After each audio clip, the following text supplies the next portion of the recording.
See, one of the things, and I don't remember anything like this from the Army, like and I know that the Army had them, but once again, I say I identify as a Marine. Right. So the like leadership traits within the Army. Okay. Mm-hmm. Well, the Marine Corps turns everything into an acronym, as does the Army for the most part. But the Marine Corps has a special little thing that they call, and you may have heard of it, you never know, called JJ Did Tie Buckle. Okay. So I'm gonna give everyone a little knowledge here.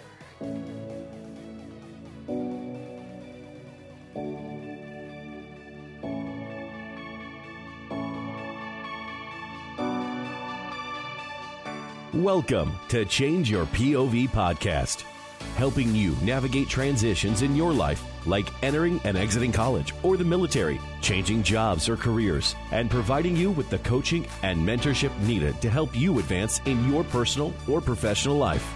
Sometimes all you need is to change your point of view. Now, here's your host, Eddie Lazary. Hello and welcome to Change Your POV podcast. I'm your host, Eddie Lazary. This episode is the first installment of a weekly engagement between myself and Bennett Tanton. We pick a topic and lob rounds at it from every angle. Our mission is to change your point of view. Sit back, relax, and enjoy this episode of Change Your POV podcast. Let's get right into this engagement in progress.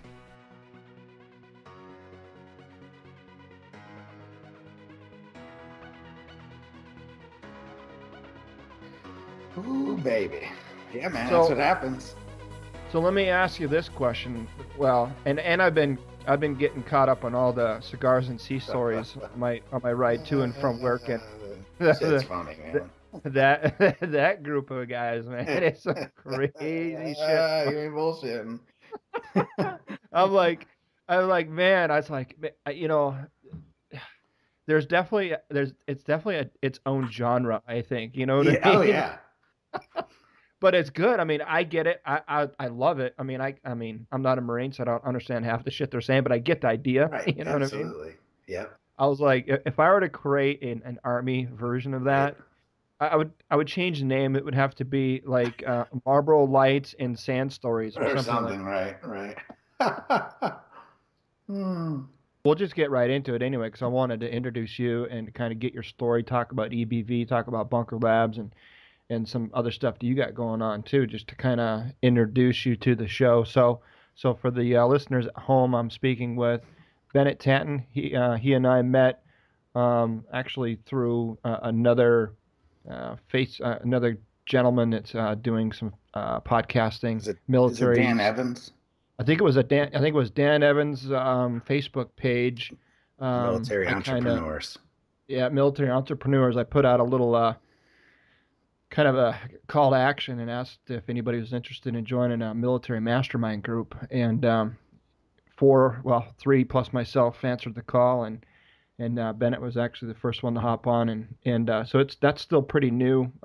Still just learning that whole process, but mastermind groups are invaluable. They don't have to be military specific, but just the opportunity to meet with like-minded individuals that are driving to the same type of goal sets that you have. You got accountability. You've got there's nothing more valuable than bouncing ideas off of people and getting an honest opinion or an honest review. Because I mean, don't get me wrong, I love my family, but they are the last person that gives me any kind of real constructive criticism. I'll do something, I'll create something. Hey, check this out. What do you think? Say it. Oh, it looks great. Oh man, it's awesome. That's great. No, it's good. So, yeah, I'm so proud of you. You're so awesome. Yeah, I'm like, that's not what I'm looking for. I'll pitch the same thing to my mastermind group, and they just tear me to shreds. I mean, no holds bar, man. They just let me have it, and sometimes I get off our call, and I'm almost in tears, but I love it. I absolutely love it. That's where I get the best feedback, and that's what I got out of the military. When I was in the Army, that's one thing that I really loved about it, is that direct real-time feedback. If you screwed up, you knew about it, and you knew about it right away. I think that's one of the things that we get that we miss when we leave the military, is that when you do something wrong, sometimes you like stop and you like look around and you're like, where's where's the guy, that's about to kill me coming through the thing? But no, I that's something that definitely isn't there necessarily in the civilian sector. Yeah. That unless I guess you're in a mastermind, because those guys are pretty brutal to each other, which is pretty cool.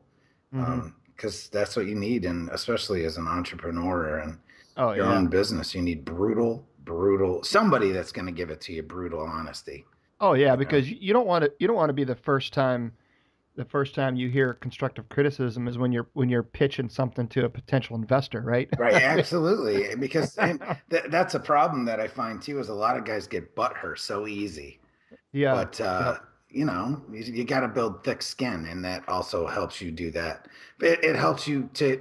It makes it easier to hear no, Right. um, Right. because as an entrepreneur, you hear a lot of that, Hmm. regardless. Or man, that's a pretty grandiose idea, or all that stuff, and you just got to Yeah. be able to shuck it off and move forward. So I mean, I've got an entrepreneurial spirit. You as well. What do you say to people that kind of when you tell them what you want to do and they say, "Wow, that's pretty lofty. You might want to think about scaling that back." What do you say to I them? went, well, somebody's got to do it. Yeah. you There know you go. um at the end of the day, it's kind of like you see a problem. I mean, it's exactly what we did in the military. We Yeah. saw you got a mission, planned it out, you executed, and most of the time you overcame and closed with and destroyed the enemy. Right. And it's no different than that, Hmm. truly. And when people tell me that, wow, man, that's pretty lofty or whatnot, it just kind of gives me more, it makes me want to solve the problem. Yeah. Go ahead and tell me I can't Yeah, do go that. It's ahead. Go ahead. just gonna Whatever. motivate me more. Yeah. Obviously, I'm not asking you to come with me because you've Right. already jumped off the train. Yeah. Yep. So, That's right. yeah, man, I think that's basically what I do. One of my good friends, he's one of my business partners, said one of the best things the other day on our podcast. He was talking about how the first like 3 years that he was in the Marine Corps, all he did was run everywhere. When Hmm. he was going somewhere alone, he would just Yeah. run, and because Yeah. then people were less apt to mess with him. You know what I Right. mean? When you're going from like the barracks to the chow hall or the Yeah. barracks to the shopette or something like that, he would just run.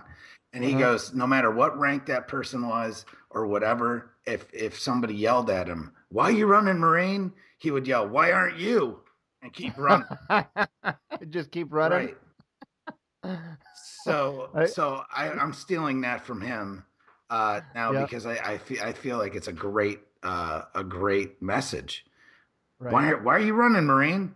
Why aren't you? Right. That There's whole kind of nothing that thing. person could Not say. Right. really, Nothing. not really. No. So it's the same kind of thing in business. You know, Right. where are you going? What's going on? Why are you running? Why are you Yep. doing that? I'm like, well, why aren't you? Right. Go out there Exactly. and get it. You see it, go get it.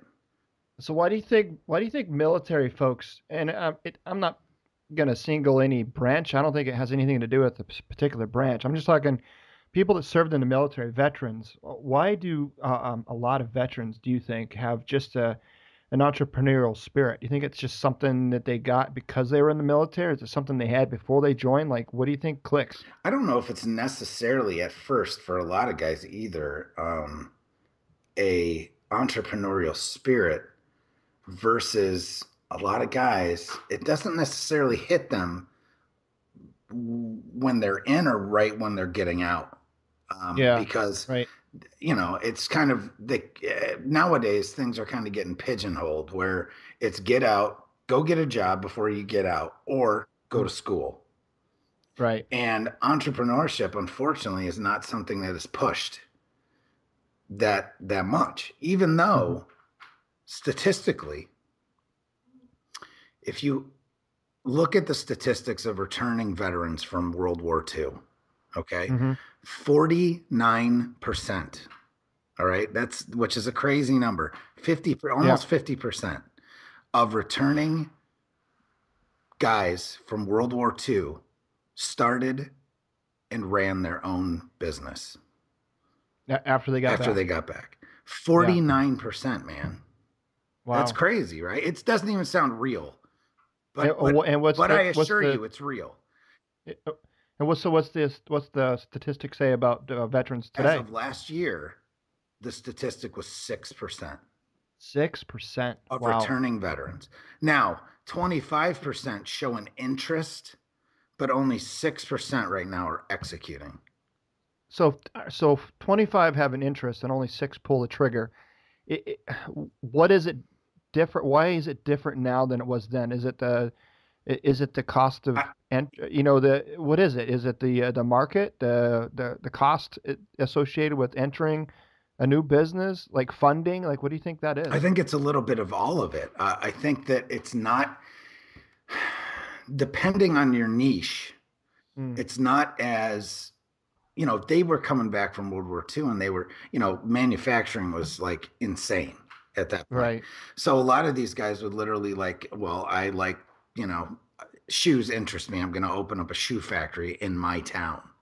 You know what I mean? Right. And what I think is that a lot of there were micro economies all over the country.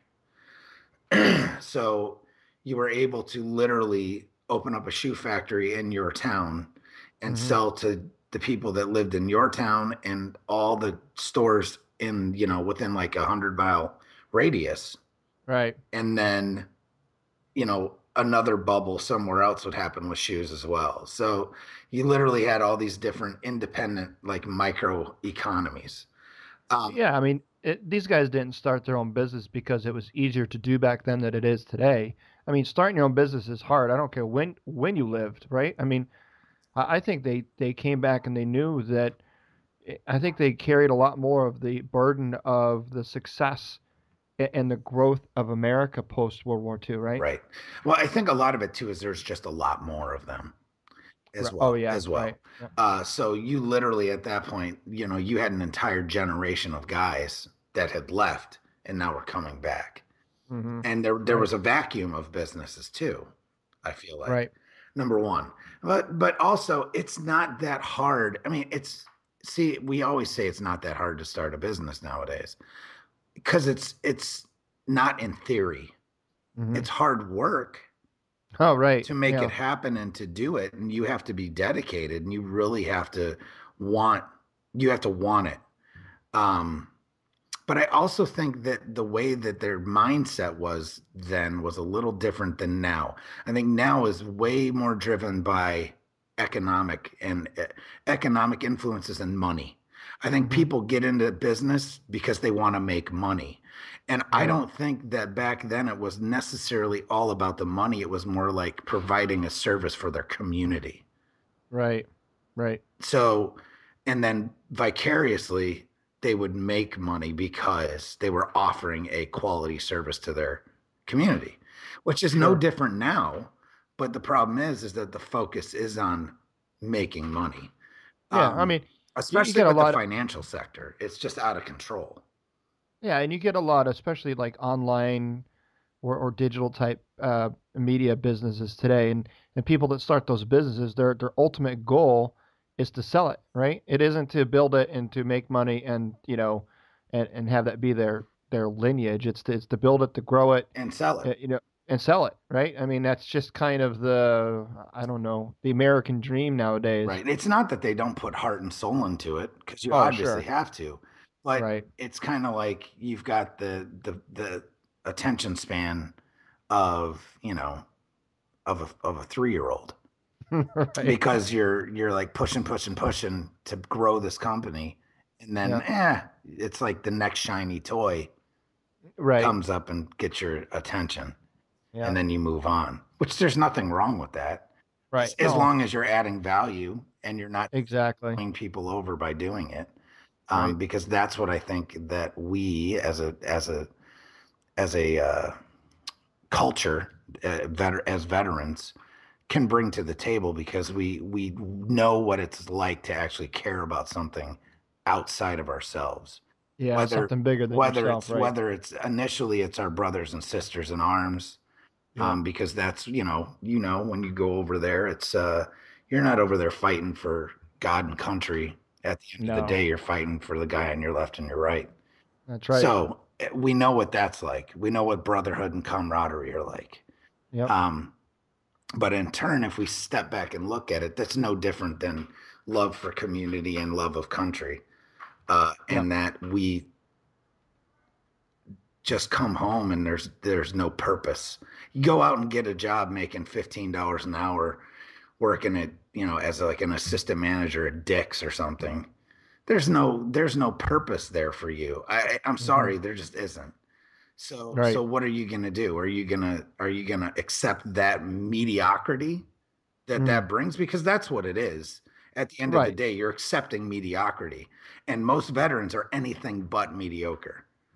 And so I think that kind of goes back to your initial point about, you know, veterans don't necessarily come out of the military with that entrepreneurial spirit, but they eventually develop it because they get tired of that mediocrity, right? They want to be part of something bigger and meaningful that you know what I mean? Yeah, It's more than punching the clock for some people. absolutely. But there are some people that are perfectly happy with that, and that's fine.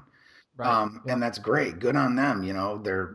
They're making enough money for themselves and their family and whatnot. I mean, that's all fine and dandy. But even with that, that there's guys that sit there and go, who likes that life? Hmm. Let's be honest. I Right. know I didn't. Nope. I got out of the army and went into the nuclear industry, and I made a lot of money. I mean, they were that's the only way that they could keep people there is because Hmm. they paid us a ton of money. Right. Okay, so I was there 11 years, and by probably the third year, I was like just miserable, Just checked out, huh? just complete misery. So then I Mm. decided I'm going to go back to school, and luckily, I mean, it served its purpose. It allowed me to like take my mind off of the job Right. because where I worked, there was downtime for me to work, do homework at work. Does Hmm. that make sense? So Yeah. so Yep. I'm blessed, and I thank God for that, or that's Hmm. that's just what it allowed me to do. So it allowed me to get a degree. But then when that was over, and I was like so sick of school that I wasn't like gonna do a master's online or anything like that. I Yeah. was just like, this is horrible. Like I'm dying inside. And then I got passed over for promotion for like the third time in a year. And I was just like, I lost it. Yeah. It was like all the shit that I had been pushing down for 10 years Hmm. just bubbled to the surface, and I like lost my shit. There's no other way to describe it. Yeah.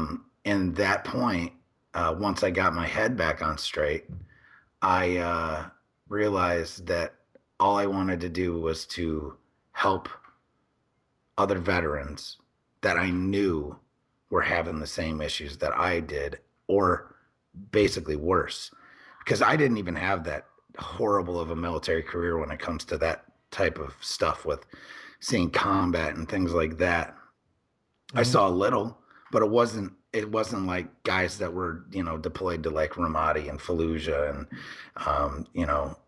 anywhere in Afghanistan or Iraq, truly.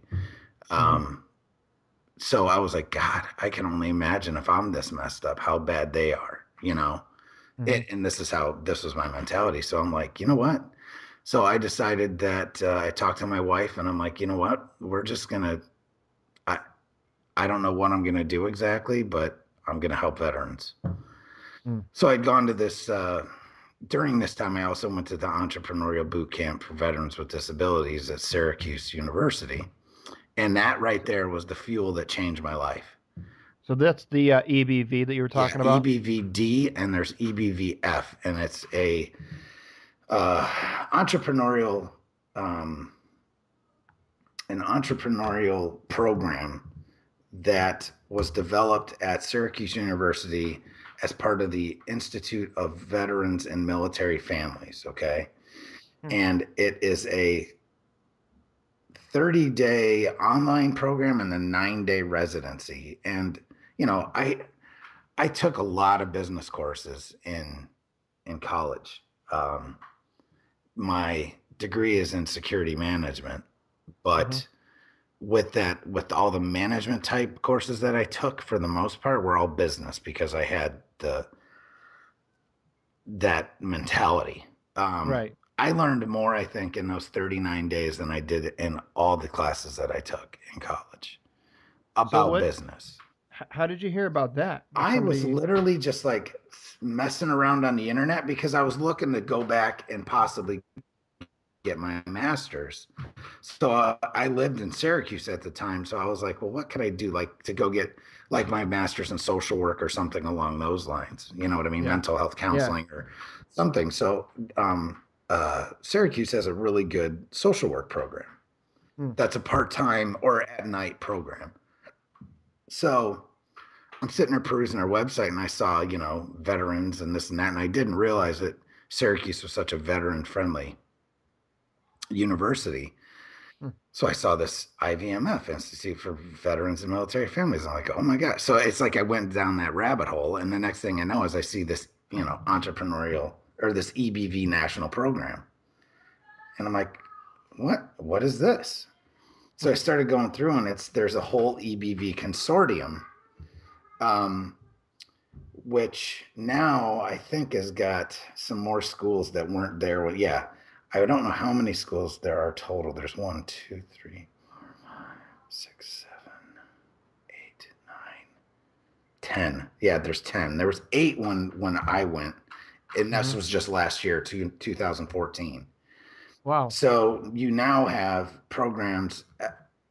Syracuse is the original, but then you have the University of Missouri has a program now, and they're all affiliated. I mean, they're all EBV, you know, and they're not gonna allow this university to use it unless they meet their standards. That's it. Right. Then you've got St. Joseph's University, Cornell in New York, which is the Ivy League school, but it is the only like laser focused one. Is that it's completely, if you have a idea in hospitality management, whether hospitality or restaurants or hotels, that type of thing, you go to Cornell. Then they have LSU, UConn, Purdue, Florida State, UCLA, Texas A&M, and of course Syracuse. And you apply, and you can pretty much, you know, if you get accepted. And now it's kind of a stringent thing. You got to write some essays. You got to get some references. You got to do work to get into it. And it's very competitive. But I would tell anyone that's a disabled. Now it's disabled veteran. You have to be a disabled veteran. I can't remember if it's post 9/11 or not. I think it's post 9/11 veteran that's disabled. You have to apply if you have an idea for a business, period. Wow. Now there are other, you know, boot camps and things like that for entrepreneurs, but I haven't had exposure to any of those. This is, to me so far, I think it's the best, obviously, because I'm an alumni. So what's the curriculum? I mean, are you learning, you know, hey, everybody, this is, you know, economics 101, and I mean, not exactly. It's really based on, it's laser focused on entrepreneurship. And what they do is they teach you how to write a really good business plan over the 30-day period. You do some online stuff here and there, and then you do this 9-day residency, and they treat you like you're a businessman. And you go through and you take class. I mean, it's tough. You're up at, like, you know, most mornings you're up at 6 and you're not going to bed till 10 or 11 at night. But it's the knowledge you learn is invaluable. So you just live right there on campus? Yeah. Yep. Wow. They put us up in the Sheridan there, and then we were going to the Whitman School of Business, and it was pretty awesome. So how many were in your class? Just there were 20, I think there were 29 total, but one gentleman had to leave because he had a family emergency. So they're usually anywhere between like 25 and 28, I think, usually is a cohort. And then how many cohorts per year? One per school. Really? Yeah. Wow. And then That they also have a EBVF course, and if I'm not mistaken, I think that's only offered at Florida State and Syracuse. I could be wrong, but I think it's just offered at Syracuse and Florida State. And what that is for is family members. Oh, okay. So your primary caregiver as a disabled veteran, like your wife or your mom, if you live with your mom, or you know what I mean, that type of thing. Right. Whoever you consider your primary caregiver also can do EBVF. And it's still focused on It's entrepreneurship. the exact same program. It's just for family members. That's pretty So cool. it is pretty amazing. Is it? Do they still do the 30-day online, Yeah, 9-day it's residency? it's literally the Wow. exact same program, but That's it's pretty for cool. family members instead of veterans. Right. Right. That's pretty cool. How long have they been doing that? Since 2008. Okay, so it's pretty new then. Yeah, and I mean, there's a couple thousand and change graduates, so not a ton, but you know, getting bigger every year, obviously. Yeah. Yeah. Sounds like they're growing, expanding. They're probably gonna, introduce that into more More universities schools, throughout yeah, the country, and I'd they've had a imagine. lot of schools approach them, and they've turned them down because their heart wasn't in the right place necessarily. Right. You know, and I know some big name schools that they've turned down and said nope. There was a really good article that I read today, and it came out in November of this year, November 11th. And it was in Stars and Stripes originally. And it talks about like unemployment rates now for veterans are at record lows. I mean, they're below 4%. Now, it might be a little different for post 9/11 veterans, but overall veterans is at like 3.9% unemployment. All right.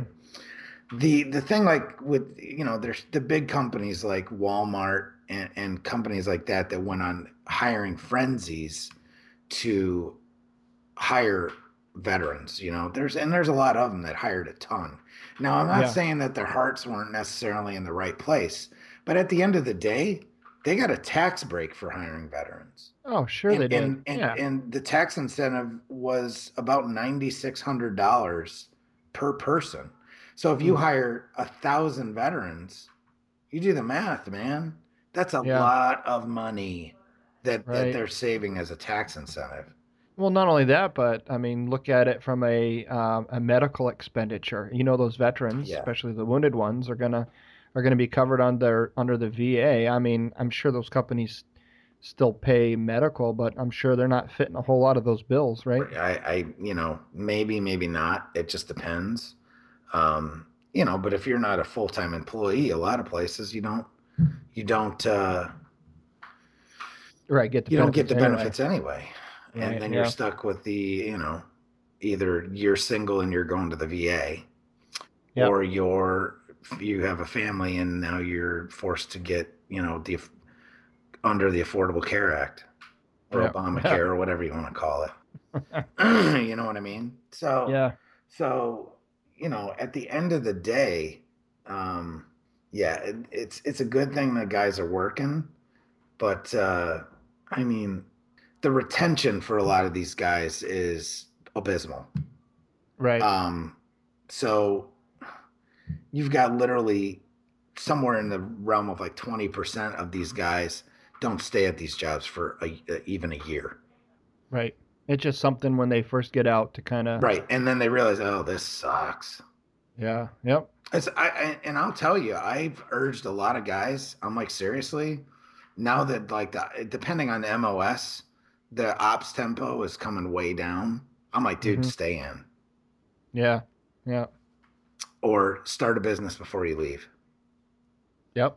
Oh yeah. Because I truly don't push anything other than entrepreneurship now. I do not tell a guy unless he's got a cream of the crop job set up that he will love because it's just what he's always wanted to do. And usually those jobs are jobs like cops or firefighters or things like that, that, you have to have passion to be in that job because Oh, they right. suck. Yeah. At the end of the day, you have to love it because you want to make a difference in your community or something, because Yep. otherwise that job sucks. I mean, could you imagine being a cop right now?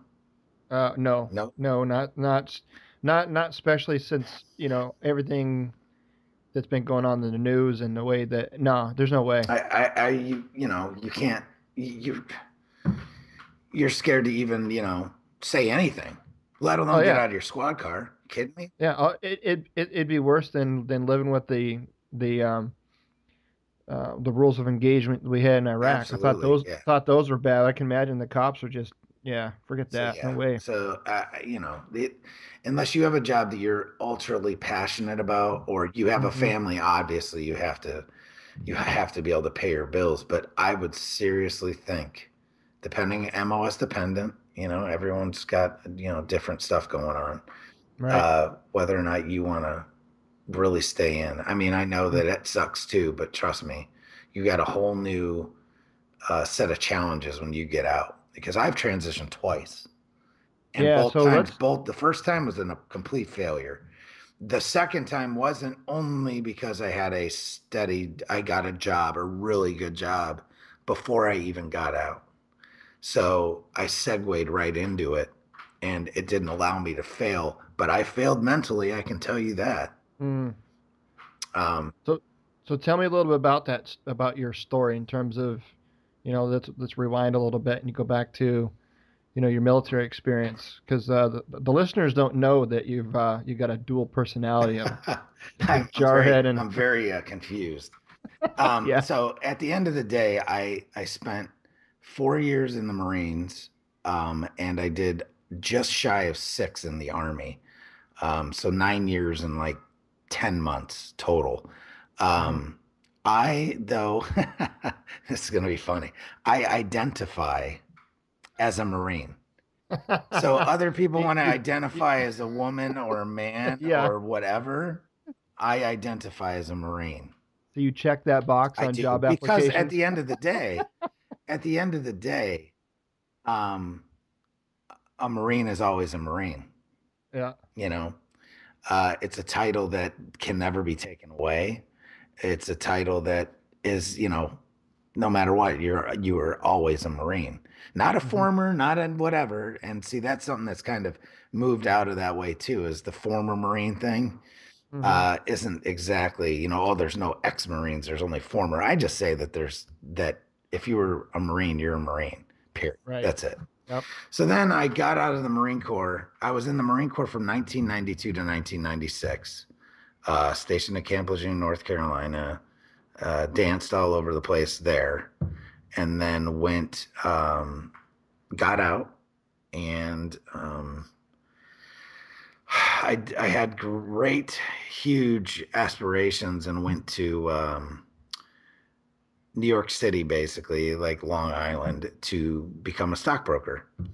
And I went to a class for like a month. I ended up taking my Series 7 exam, and I passed, which a lot of people are flabbergasted by that, but it's because it's a tough thing to get into. And there's guys Hmm. that study for years, they have their MBAs and they don't even pass. Mm. So, Wow. so at the end of the day, I got it. I passed, but it sucked. I hated it, because what I became at that point was a glorified telemarketer, Hmm. with where I worked, just shoving, it's straight up like, I wouldn't say it's like the movie Boiler Room, but I guess that's the best way to describe Yeah. the atmosphere. It was like fast money, fast, everything was just fast. It was Wow. crazy. Mm. Partying all the time, and it was a lot of fun, but it wasn't me. Yeah. Yeah. So I did that for a very short period of time, and then moved back to North Carolina, and I worked as a loss prevention manager for a department store for a while, and traveled all over North Carolina doing that. And then that, turned out that just sucked too. And so I never was fired from any jobs. I just Hmm. realized that I didn't fit in. And Right. this is back in the 90s, man. This was before, this was just you realize that, oh my God, what have I done? Hmm. I should have stayed in. At least Right. that's my mentality. So I went, and I had a daughter at that time, and I was married, and it turned out that wasn't going to work out.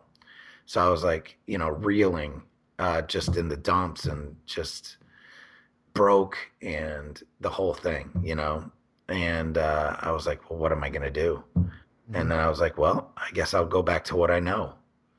And so I had a buddy of mine tell me, he's like, man, why don't you just come back in the Corps? Like, you haven't been out that long. It's only been a Hmm. year and a half. Why don't you come back? So I went to and saw the recruiter, and he was like, yeah, we can put you in, but we're going to take rank. And I was like, I have a daughter, and Yeah. and the difference, between E4 and E3 pay is a lot. Hmm. So I was like, no.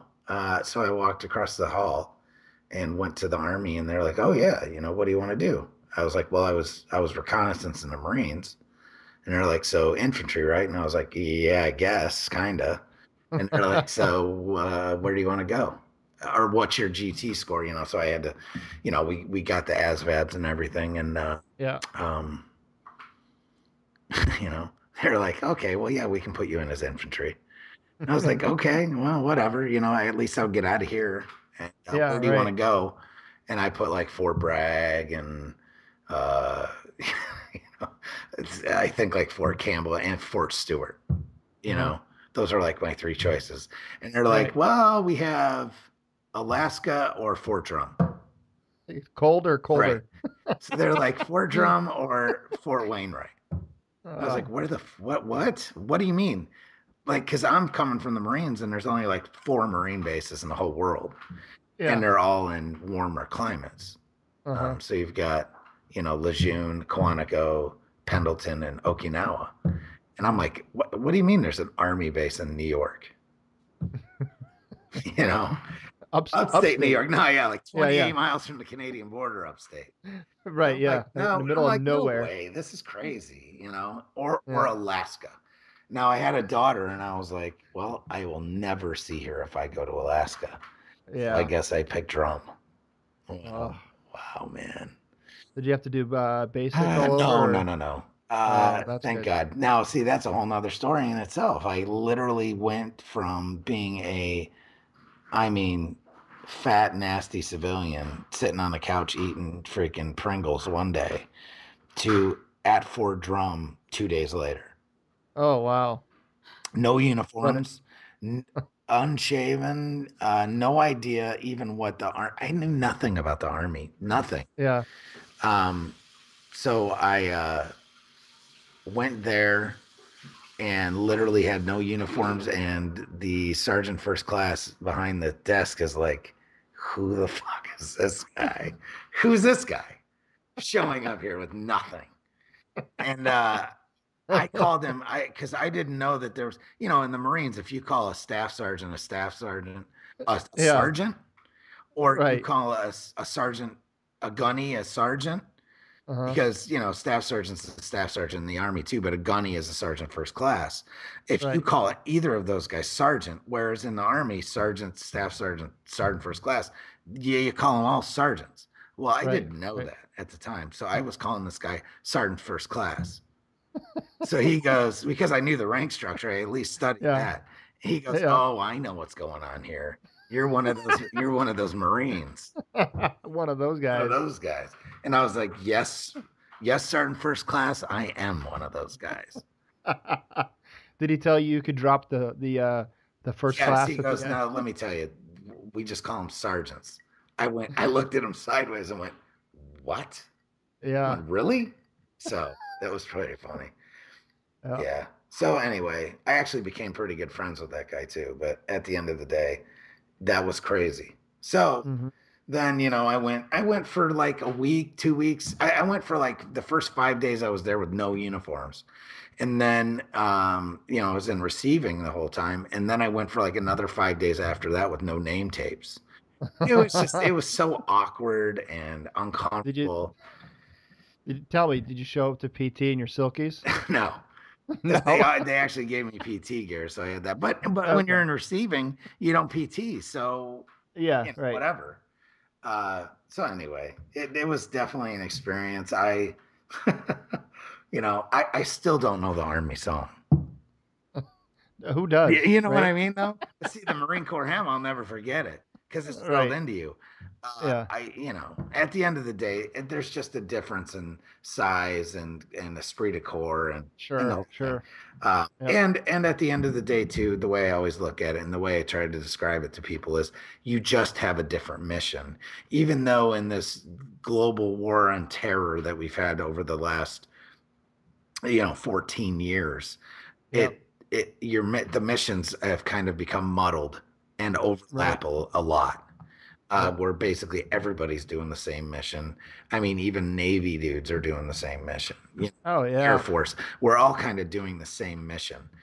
Yep. I mean, there's Air Force security forces rolling, combat patrols through Mm-hmm. the streets of Yep. Baghdad. So it's kind of there's not a whole lot of difference in a lot of the mission, but when I was in, the mission was totally separate, and they just train differently in the way that they fight. Mm-hmm. Um, Yep. so, you know, and it's literally the Army is almost 10 times the size of the Marines. So, Oh yeah. And anytime you scale right to that level, there's going to be a whole nother added level of bureaucracy and red okay, tape, you know? exactly. So a lot of stuff gets muddled in the Army Yep. where it didn't nearly get as muddled in the Marines. Right. So And not only that, but you got what, four, would you said four Marine, do you call them bases? basically, yeah. Camp. Okay. So you So got four of those. But in the Army, I mean, I don't even know how many I there are don't know how now, many but there are now either, but there's a lot more than four. yeah. And it's, I mean, I will tell you though, I mean, compared to, civilian companies that have multiple divisions within the same company, the military, and I think it's just because they've had 200 years of practice, they still do a much better job of standardization across the board. So, I can be in my MOS at Fort Hood and I can, PCS to Korea and end up doing that same job over there. And you're pretty much your SOPs are going to be the same. Right. The structure is going to be the same. I mean, different people, right? Different terrain or whatever. But I mean, the job's the same. And so, I don't know. I'm sure the Marine Corps is even more so able to kind of drop in replacement type of thing, right? Absolutely. I would agree with that wholeheartedly. Well, see, that's one of those things is a good point that you bring up is the SOPs and everything's kind of standardized. We've been doing it for over 200 years. At Yeah. the end of the day, that is an advantage to us as, future entrepreneurs because Mm-hmm. we've been given all the tools, especially if you've made it into like if you become an NCO, you're Yep. you're given all the tools that it takes to really set up a successful business. And literally you can take like a 5 paragraph order and Yep. create a business plan. You don't even have to go to like the SBA website or learn some fandangled course that teaches you how to write a business plan. All a business plan is a 5 paragraph order. It's an op Right. order for a mission. Yep. Yep. I mean, Yeah, and it doesn't have to be 300 and pages. it even includes fragos and everything else. Yep. I mean, seriously, you can write a 5 paragraph order business plan, and the next thing you know, you're in business, man, because it shows you exactly what you need to do. I mean, just use salute, boom, Mm-hmm. because it's no different, really. I mean, everything is a mission. You have an objective with everything. Yep. So just think of it. It's just thinking a tiny bit outside the box and Yeah. realizing that what you're doing is all of it is mission oriented and just taking all those ideas and putting them into a 5 paragraph order and you have a business plan. And see, people in the military, they learn these skills, but they don't realize that they have them, right? Or they at least don't know how they translate into civilian, speak or civilian jargon or Right, but they or all do. they all do. Yeah, even an infantry guy could say, "Oh man, I'm going to have a tough time finding a job when I get out of the military because I don't have any marketable skills." You've got to be a veterinary, assistant in the military, in the army, or a dental assistant, something that's transferable to the civilian world. And I'm like, you've got even the infantry, all combat arms down to the infantryman has marketable skills that they've been trained for, and then they've got experience in the military. They just don't know that. Nobody sat down with them and said, okay, listen, your ability to communicate an a directive from the platoon leader down to the platoon sergeant, down to the squad leader, down to the team chief, down to the individual soldier. That's 5 layers of communication, and it's got to be right the first time. Do that in corporate world. But everyone's done right? it. And Yeah, that's the thing absolutely. is I think I that lost you you. or me? I don't know. Either You way. back? Did you hear anything, or was I just gone? No, you were just gone. Okay, yeah. All I heard was Samuel L. Jackson's voice in my ears. Because it was like a Capital One commercial or some asinine thing like that. You're like, what the I was hell like, am I what drinking? in God's name just happened there? Anyway, that's what it was. It's a Capital One commercial. See, you can't get away from it. See, one of the things, and I don't remember anything like this from the Army, like and I know that the Army had them, but once again, I say I identify as a Marine. Right. So the leadership traits within the Army. Okay. Mhm. Well, the Marine Corps turns everything into an acronym, as does the Army for the most part. But the Marine Corps has a special little thing that they call, and you may have heard of it, you never know, called JJ Did Tie Buckle. Okay. So I'm gonna Nope, give never everyone heard a of little it. knowledge here. So JJ Did Tie Buckle are the Marine Corps leadership traits. Okay. So every Marine this is bound into their head from boot camp. And it's again another tool that you can use. And people don't even they forget about it. You know what I mean? And it's literally stands for justice, judgment, dependability, initiative, decisiveness, tact, integrity, enthusiasm, bearing, unselfishness, courage, knowledge, loyalty, and endurance. Okay, Wow. that's JJ Did Tie Buckle, and So wait. So hold on before you continue. The Army took that.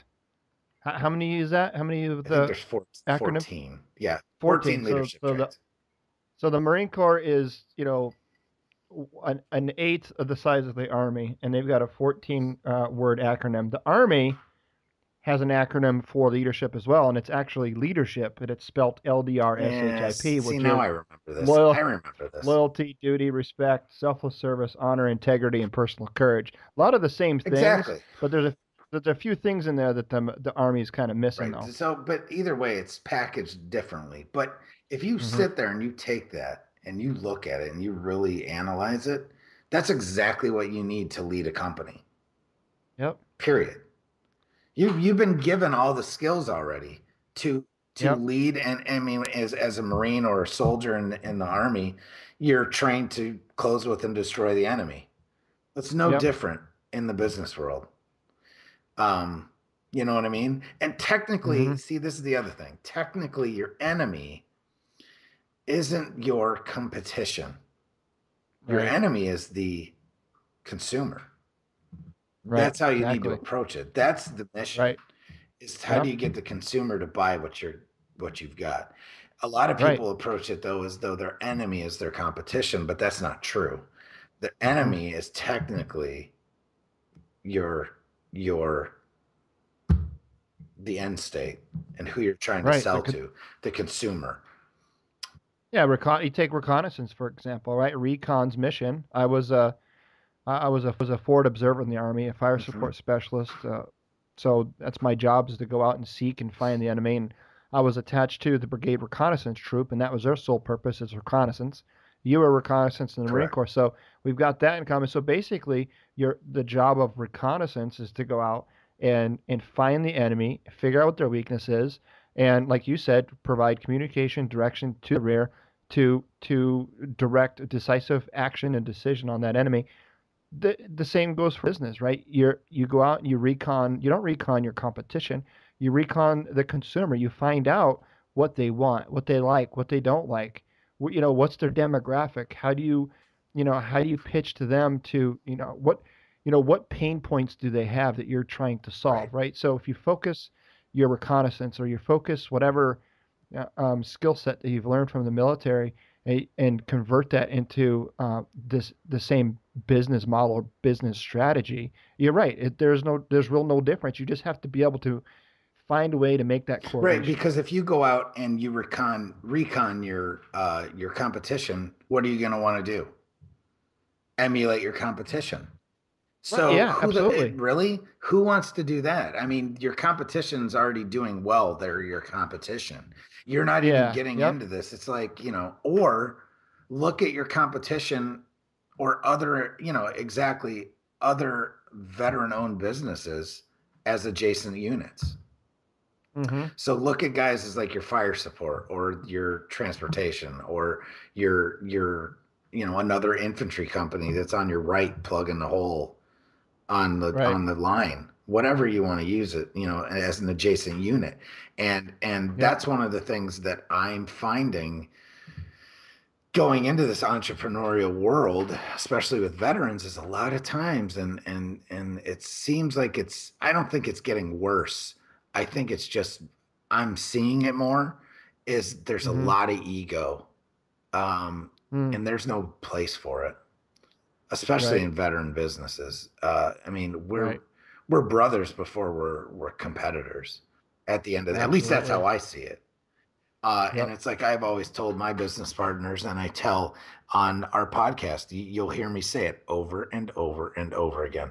I will promote your business as though it is my own, because together, everyone achieves more. Now, everyone can look at me and go, "Ooh, there's a cheesy ass acronym attached to that," and the word team. But you know what? Fuck it. It's true. Together, everyone achieves more. It's the truth. Yep. I mean, look at I've given this exact speech before.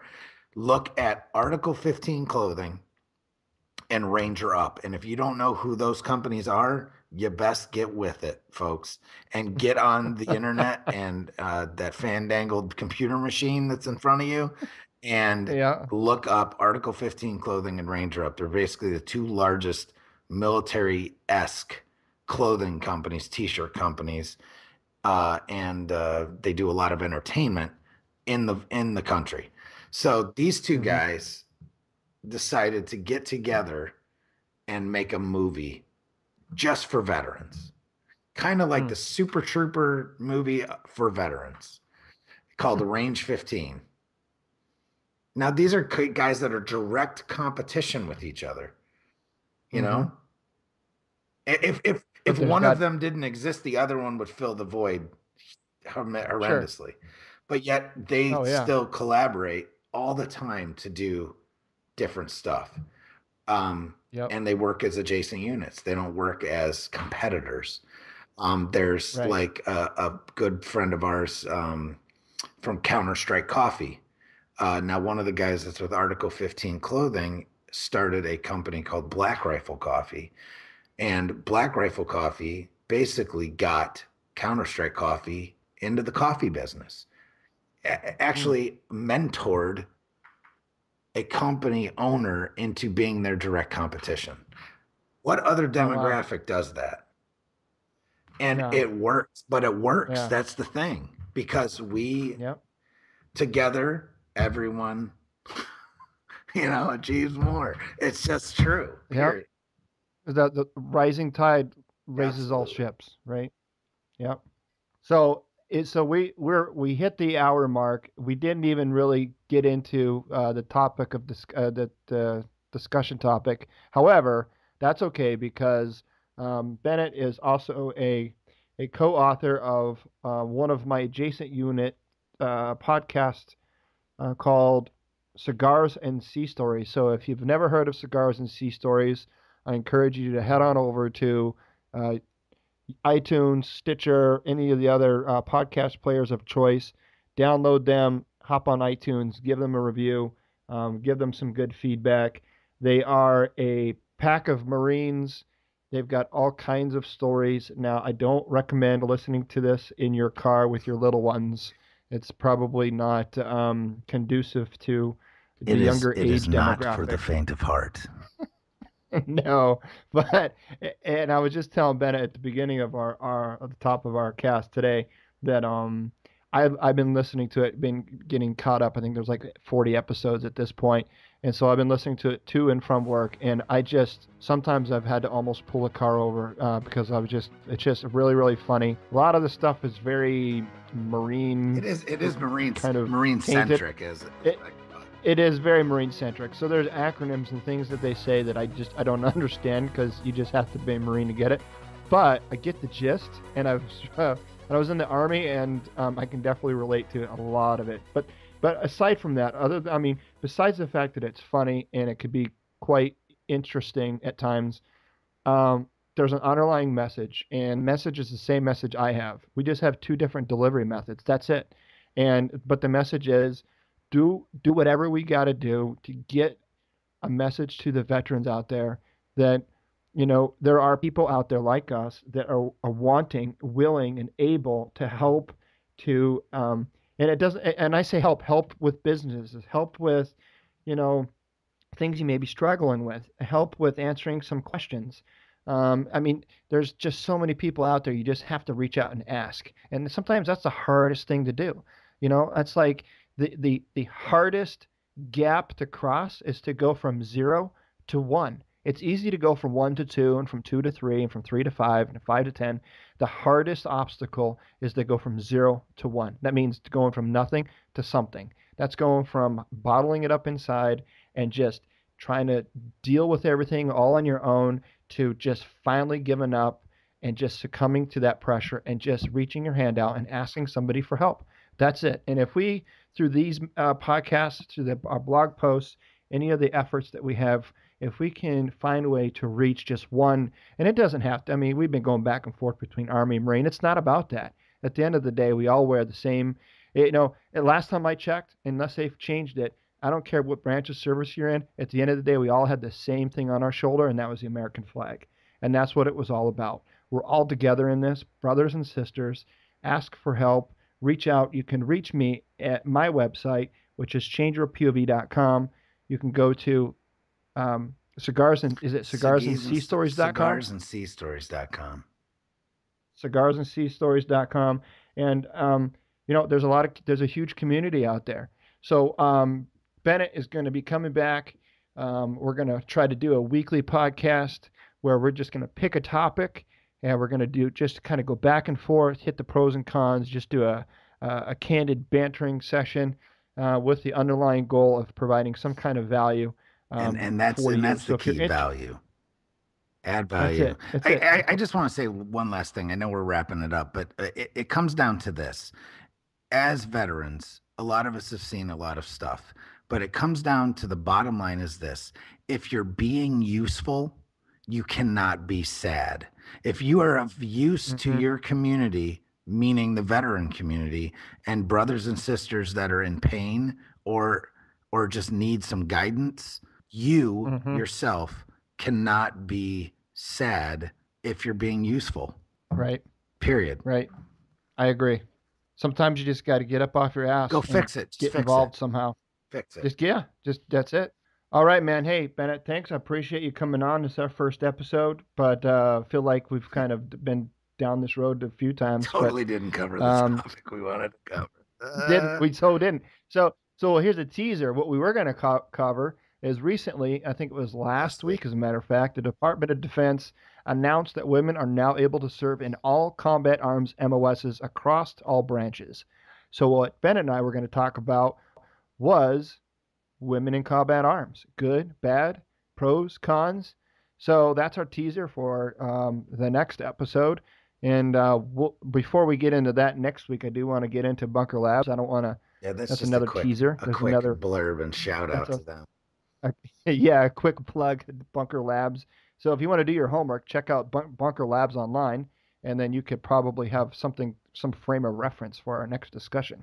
Cool. Good stuff. All right. Thanks, Bennett. No appreciate it, man. All right. You can find out more on all the show notes if you go to changeyourpov.com/episode 7. Never miss an episode. Hit subscribe on your podcast player of choice. We have a lot of more great content headed your way. If you want to reach out to me, you can email me at eddie@changeyourpov.com. I would love to hear from you. Thanks for listening to Change Your POV podcast with Eddie Lazary. Check out more content by going to changeyourpov.com. And remember, your ability and willingness to change your point of view will open doors of opportunity.